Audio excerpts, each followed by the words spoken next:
नवमी के दिन माता जी का विसर्जन हो जाता है, जवारों का विसर्जन हो जाता है। व्रत करने वाले कन्या पूजन भोजन भंडारा कराकर, सती कथा में कही थी कि नवरात्रे एकम से प्रारंभ नहीं होते, अरे अमावस्या की रात्रि से प्रारंभ हो जाते, इसलिए उसको कहते हैं नवरात्रे। क्योंकि नवमी के दिन माता जी का विसर्जन हो जाता है, जवारों का विसर्जन हो जाता है। व्रत करने वाले कन्या पूजन भोजन भंडारा कराकर विराम दे देते। तो नवमी की रात्रि उसमें नहीं जुड़ा पाती, उसमें रात्रि अगर जुड़ती है तो ये अमावस्या की रात्रि से जुड़ना प्रारंभ होता है, तब जाकर वो नवरात्रि पूर्ण हो पाती। अष्टमी के दिन कन्याओं का भोजन कराओ या नवमी के दिन कन्याओं का भोजन कराओ, पर देवी भागवत तो कहती है, देवी भागवत तो वर्णन करती है कि पहले नवरात्रे से लेकर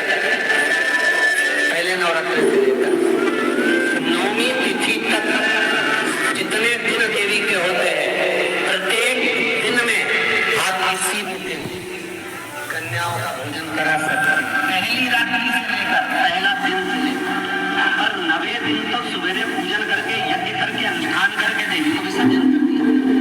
नवरात्रि नवरात्रि की पूर्णता होती है अमावस्या की रात से गिनी जाती है।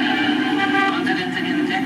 अमावस्या की रात्रि, फिर एकम की रात्रि, फिर दूज की रात्रि, ऐसे गिनते गिनते अष्टमी की रात्रि तक और नवमी के दिन सुबह तक या दोपहर तक या शाम तक, जब तक आप यज्ञ ना करें तब तक ये 9 रात्रियां पूर्ण गिनी जाती है। महाराज देवी भागवत के हिसाब से पूर्णता। अब हमने कन्या भोजन का जो क्रम बनाया, अष्टमी के दिन करा देंगे, नवमी के दिन करा देंगे, इस तिथि को करा देंगे, तो भाव देखिए शास्त्र कहता है भूखे को भोजन जब कराइए जब उसको भूख लगी हो, और ऐसियों को कराइए जिसको जरूरत पड़ रही है। अभी नवरात्रि चल रहा है, दुर्गा सप्तशती का पाठ आप लोग कर रहे होंगे। कौन कौन कर रहा है? जरा हाथ उठाओ। आप लोग कर रहे हैं, बहुत अच्छी बात है। अगर आप नहीं कर रहे होगे तो ब्राह्मण दुर्गा सप्तशती का पाठ कर रहे होंगे। उस दुर्गा सप्तशती के पाठ में एक एक जगह पर एक एक स्थान पर देवी का स्थान बताया है। आप लोग अगर सुने होंगे पढ़े होंगे तो उसमें बताया गया है, हे मैया मेरे इस अंग की रक्षा करो, हे भवानी मेरे इस अंग की रक्षा करो, हे माँ मेरे इस अंग की रक्षा करो, हे भवानी मेरे इस अंग की रक्षा करिए, हे माँ आप मेरे नैनों की रक्षा करिए, हे माँ आप मेरी श्रवण शक्ति की रक्षा करिए, हे माँ आप मेरी जिह्वा की रक्षा करिए, हे माँ आप मेरी जंघा की रक्षा करिए। आया कि नहीं आया? जब दुर्गा सप्तशती में एक एक स्थान का महत्व आया है कि इस जगह पर ये देवी का स्मरण करेंगे तो माँ मेरी कल्याण करेगी, माता मेरा उद्धार करेगी, बस उसी भाव उसी स्थान। शंकर के शिवलिंग में भगवान शिव का संपूर्ण, और जब शंकर का संपूर्ण विग्रह है तो हम बाबा से अनुमोदन क्यों ना करें? अभी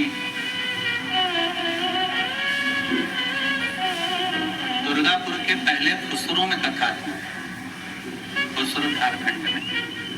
तो एक बात हमने कही थी फुसरों की कथा में कि जिस व्यक्ति को शरीर में बहुत कष्ट रहता हो, बहुत ज्यादा कष्ट अगर शरीर में रह रहा हो, तो मक्खन थोड़ा सा गाय के दूध का माखन निकालकर शंकर के शिवलिंग पर जो व्यक्ति बीमार रहता है उस व्यक्ति का स्पर्श कर। अभी तो खैर कोरोना महामारी चल रही है तो मंदिर भी सारे बंद हैं, पर प्रयास करा करो उस मक्खन का लेपन। जब ये कोरोना महामारी समाप्त हो जाए तब माखन का लेपन शंकर के शिवलिंग पर करना प्रारंभ करो। श्री बिजलेश्वर महादेव का नाम लेना। कौन से महादेव का नाम लेना है? श्री बिजलेश्वर महादेव।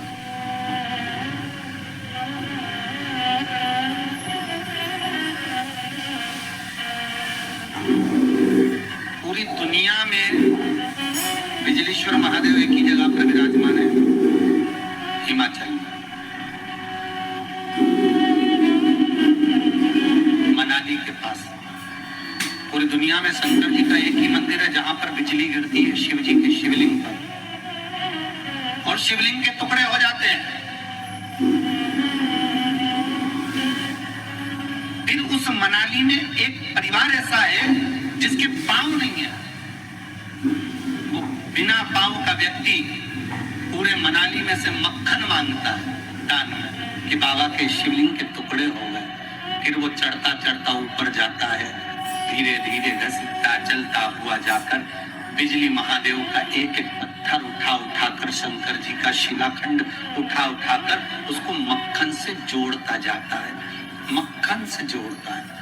उसके बाद में फिर हाथी के पांव से भी तुड़वाओ, सूंड से भी तुड़वाओ तो वो शिवलिंग नहीं टूटता, मात्र मक्खन से चिपक जाता है। वो बिजली महादेव है। शंकर की अष्टमी के दिन कन्याओं का भोजन कराओ या नवमी के दिन कन्याओं का भोजन कराओ।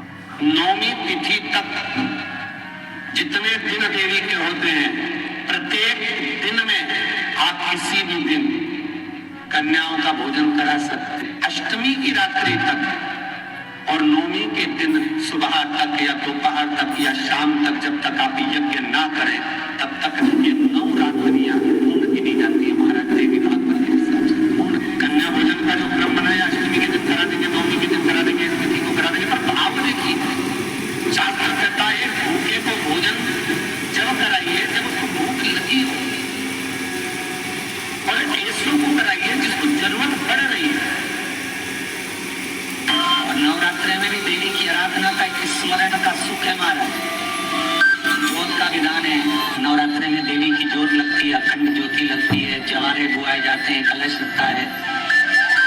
जोत का भी विधान है। जिसके यहाँ दिया अखंड जलाया जाता है, अगर वो दिए की लो, दिए की बाती अगर दक्षिण दिशा की होती है तो उसके घर में साल भर में एक घात जरूर होती है। जो दिया अखंड जलता है उसकी बाती का मुख दक्षिण का नहीं होना चाहिए। अगर आपने देवी भागवत का स्मरण कराओ, देवी भागवत को अगर सुना हो तो देवी भागवत में स्पष्ट किया गया कि पूर्व की ओर मुख करा हुआ दिया, अर्थात पूर्व की ओर जोत जो जलाई जाती है वो संपदा की वृद्धि करती है। पश्चिम की ओर मुख कर कर जो जोत लगाई जाती है महाराज वो वैभव को देती है। और उत्तर की ओर जो मुख कर कर जोत जलाई जाती है, उत्तर की ओर जो जोत का मुख रहता है वो आयु की वृद्धि करती है, घर में अकाल मौत को रोकती है। दक्षिण की ओर जोत ना लगाएं। अगर आपको लगाना है पूरब की लगाएं, पश्चिम की लगाएं या उत्तर की लगाएं।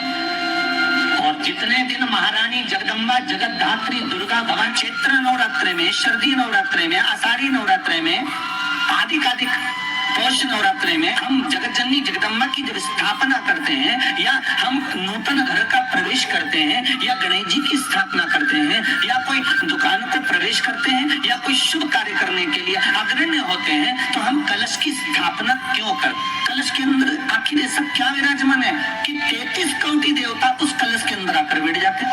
आप कोई यज्ञ करने जा रहे हो, आप कोई पोथी पुराण करने जा रहे हो, आप कोई अच्छा कार्य करने जा रहे हो तो ब्राह्मण देवता कर देते, कलश स्थापना होगी, कलश की शोभा यात्रा निकलेगी, कलश यात्रा निकलेगी, कलश विराजमान होगा। उस कुंभ की उस घड़े की महत्वता कहाँ से प्रकट हो गई? शिव महापुराण की कथा कहती है महाराज, भगवान ओघड़दानी शंकर स्वयं आद्य शक्ति जगदम्बा से कहते हैं कि जगदम्बा तू क्या चाहती है बोल। तो जगत जननी जगदम्बा कहती है कि जहाँ मैं हूँ वहाँ शंकर है, ये आपने कह दिया, पर जहाँ शंकर है वहाँ पार्वती का होना जरूरी है। उसके लिए सिद्ध करने के लिए एक स्थान ऐसा बनाया जाए जहाँ पर शंकर विराजमान है और शंकर के साथ पार्वती विराजमान है। तो शिव जी ने कहा पार्वती उसके लिए मैं तुझे एक सुंदर कलश का निर्माण कर देता। अष्टमी के दिन कन्याओं का भोजन कराओ या नवमी के दिन कन्याओं का भोजन कराओ।